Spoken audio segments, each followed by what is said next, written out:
పరిశ్రమల శాఖపై సీఎం రేవంత్ రెడ్డి సమీక్షించారు. జూబ్లీహిల్స్ నివాసంలో నిర్వహించిన సమీక్షలో మంత్రి శ్రీధర్ బాబు, సీఎం సలహాదారు వేం నరేందర్ రెడ్డి, ఉన్నతాధికారులు పాల్గొన్నారు.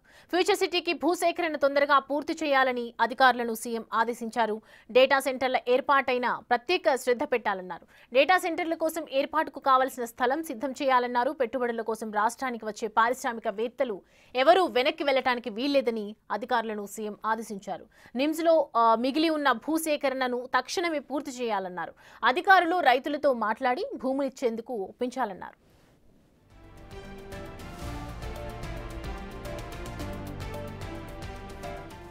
ఫ్యూచర్ సిటీలో ఇంటిగ్రేటెడ్ స్పోర్ట్స్ కాంప్లెక్స్ ఏర్పాటుకు చర్యలు చేపట్టాలన్నారు సీఎం రేవంత్ రెడ్డి. దీనికి అంతర్జాతీయ స్థాయి స్పోర్ట్స్ ఆర్కిటెక్చర్ను నియమించాలన్నారు. స్పోర్ట్స్ కాంప్లెక్స్లోని క్రికెట్, ఫుట్బాల్, గోల్ఫ్ వంటి అన్ని క్రీడలు ఉండేలా చూడాలన్నారు. మెగా ప్రాజెక్ట్స్పై కేబినెట్ సబ్ కమిటీ 15 రోజులకోసారి సమావేశం అవుతూ ప్రతిపాదిక ప్రాజెక్ట్స్పై చర్చించాలన్నారు. 2024లో గ్లోబల్ క్యాపబిలిటీ సెంటర్స్ వచ్చాయి. ఇప్పటికే 25 గ్లోబల్ క్యాపబిలిటీ సెంటర్స్ ఉన్నందున 2025లో మరిన్ని సెంటర్స్ వచ్చేలా కృషి చేయాలన్నారు. 100 రోజుల ప్రణాళికతో అధికారులు పనిచేయాలని సీఎం రేవంత్ రెడ్డి ఆదేశించారు.